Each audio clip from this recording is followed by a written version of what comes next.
பாண்டிச்சேரின்னு சொன்னாலே உடனே நமக்கு எல்லாருக்கும் பொதுவா ஒரு கண்ணோட்டம் இருக்குது. அந்த கண்ணோட்டத்தை தாண்டி இதெல்லாம் சிறப்புகள் இருக்கு அப்படின்னு அவர் பட்டியலிட்டாரு. அதை நான் பாராட்டுறேன்.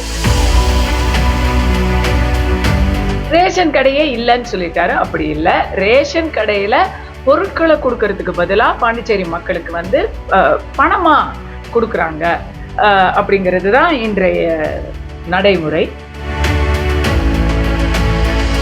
அவரா வந்து விவரத்தை தகவலை அறிந்து கொண்டு பேசவில்லை, எழுதி கொடுத்ததை பேசுறாரு.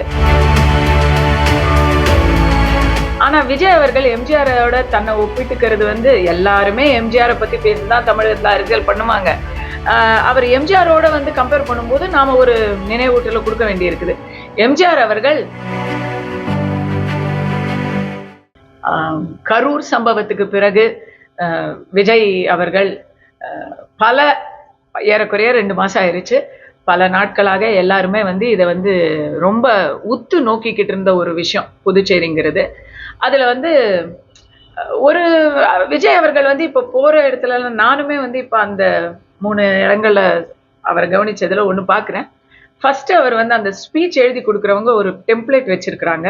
அங்க போற இடத்துல வந்து அந்த எங்க அவங்க போறாங்களோ அந்த இடத்துடைய சிறப்பெல்லாம் ஃபர்ஸ்ட் அவர் சொல்றாரு. நாங்க வந்து இந்த சிறப்பு பட்டிமன்றத்துல எல்லாம் சொல்லுவோம். அது போல அவர் போற இடத்துல அந்த சிறப்புகளை நேத்து வந்து புதுச்சேரியோடைய சிறப்புகள் எல்லாம் சொல்லியிருந்தாரு.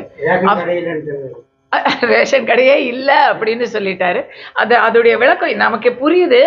அவர் என்ன பண்றது, அவர் வந்து ஓரளவுக்கு அவருக்கு கொடுத்தத அவர் பேசுறாரு. அவரா வந்து விவரத்தை தகவலை அறிந்து கொண்டு பேசவில்லை, எழுதி கொடுத்ததை பேசுறாரு. அதெல்லாம் நம்ம தவறா சொல்லல. எழுதி கொடுத்தவங்க இன்னும் கொஞ்சம் தயாரிப்ப கொஞ்சம் விவரத்தை சரியா புரிஞ்சுக்கிட்டு எழுதி கொடுக்கணும். எல்லாமே சிறப்பெல்லாம் சொன்னாரு. நான் அதை பாராட்டுறேன். ஏன்னா பாண்டிச்சேரின்னு சொன்னாலே உடனே நமக்கு எல்லாருக்கும் பொதுவா ஒரு கண்ணோட்டம் இருக்குது. அந்த கண்ணோட்டத்தை தாண்டி இதெல்லாம் சிறப்புகள் இருக்கு அப்படின்னு அவர் பட்டியலிட்டாரு. அதை நான் பாராட்டுறேன். மற்றபடிக்கு அந்த சிறப்பு எல்லாத்தையும் சொன்னவர் முக்கியமா பாண்டிச்சேரிக்கு அவரை கூட்டிக்கிட்டு வந்த பாண்டிச்சேரியை சேர்ந்த முதலமைச்சர் கனவில் இருக்கக்கூடிய திரு புசி ஆனந்தோடைய பேரை வந்து அவர் சொல்லலை. ஐயா சொல்லலை அப்படின்னு தெரியல.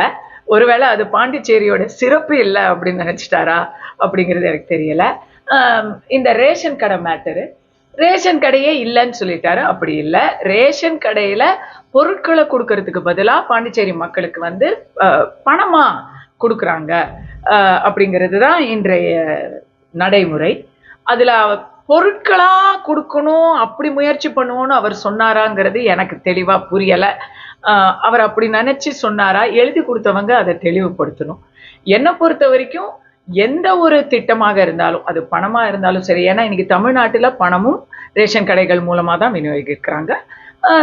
இதுவும் பொருட்களுமே வந்து அங்கதான் வருது. அதை வந்து சீரா செய்யணும். ரேஷன் கடை மூலமாக மத்திய அரசு கொடுக்கக்கூடிய எல்லா பெனிஃபிட்ஸையுமே வந்து பர்ஃபெக்டா செய்யணும். அது வந்து ஒரு சின்ன இடம், அங்க வந்து ஜஸ்ட் ஃபியூ லேக்ஸ் தான் வந்து பயனாளிகள், ஃபியூ லேக்ஸ் கூட இருக்க மாட்டாங்க, மேக்சிமம் 1-2 லேக்ஸ்குள்ள தான் பயனாளிகள் இருக்க, குடும்ப அட்டைகள் இருக்க வாய்ப்பு இருக்கு.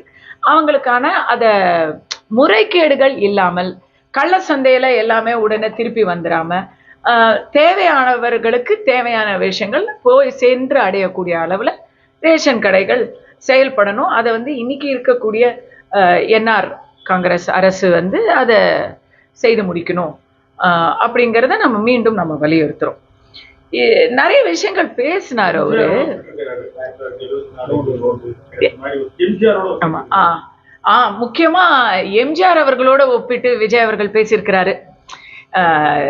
தமிழ்நாட்டுல 1977 ஆட்சி அமைக்கிறதுக்கு முன்னாடியே இதுல கொடுத்துருக்குறாங்க, பாண்டிச்சேரியில ஜெயிச்சிட்டாங்க எம்ஜிஆர் அரசு, அதிமுக அரசு ஜெயிச்சிருச்சு அப்படின்னு விஜய் அவர்கள் பேசியிருக்கிறாரு. ஆனா விஜய் அவர்கள் எம்ஜிஆரோட தன்னை ஒப்பிட்டுக்கிறது வந்து எல்லாருமே எம்ஜிஆரை பத்தி பேசிதான் தமிழகத்துல அரசியல் பண்ணுவாங்க. அவர் எம்ஜிஆரோட வந்து கம்பேர் பண்ணும்போது நாம ஒரு நினைவூட்டல கொடுக்க வேண்டி இருக்குது. எம்ஜிஆர் அவர்கள் பாண்டிச்சேரிக்கும் முன்னாடி திண்டுக்கல்லுல இடைத்தேர்தல்ல மாயத்தேவரை ஜெயிக்க வச்சாருங்க. இங்க ஈரோடு, விக்கிரவாண்டி என்ற 2 இடைத்தேர்தல்கள் தாவேக்கா வாய்ப்பு இருந்தும் அந்த இடத்துல அவங்களுடைய பலத்தை அவங்க நிரூபிக்கல. அவங்க வந்து அவாய்ட் பண்ணிட்டாங்க. ஸோ இவங்க வந்து இப்ப இந்த தேர்தல்ல திடீர்னு எம்ஜிஆரோட விஜய் அவர்கள் ஒப்பீடு பண்ணுவது வந்து கொஞ்சம் ஜஸ்ட் ஒரு பர்ஃபார்மேட்டிவா தான் நம்ம பார்க்க வேண்டியிருக்கு.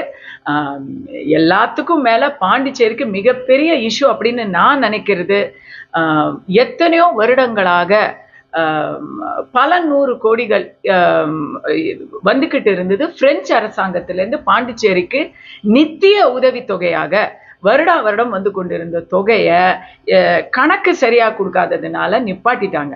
அதற்கான ஒரு ஆவணம் எடுத்தீங்கன்னா பாண்டிச்சேரிக்கு அவங்க கொடுக்க வேண்டிய கடமை தான். எத்தனையோ வருடங்கள் காலனியா வச்சிருந்தவங்க, காலனைஸ் பண்ணி வச்சிருந்தவங்க, அவங்களுடைய இதுல இருந்து அவங்க கொடுக்குறாங்க. அந்த ரெப்பரேஷன்ஸை திருப்பி வாங்கி கொடுக்கணும். அதுக்கான முயற்சியை யார் எடுத்தாலும் அவங்களுக்கு நம்ம சப்போர்ட் பண்ணுவோம். செய்திகளை உடனுக்குடன் தெரிந்து கொள்ள கீழ்கண்ட கேபிள் மற்றும் டிடிஹெச் நெட்வொர்க்குகளில் எம்நாடு செய்தி தொலைக்காட்சியை காணுங்கள். பாதகம் செய்பவரை கண்டால் நாம் பயம் கொள்ளலாகாது பாப்பா. மோதி மிதித்து விடு பாப்பா, அவர் முகத்தில் உமிழ்ந்து விடு பாப்பா. அண்மை செய்திகளை உடனுக்குடன் தெரிந்து கொள்ள இணைந்திருங்கள் எம்நாடு தொலைக்காட்சியுடன்.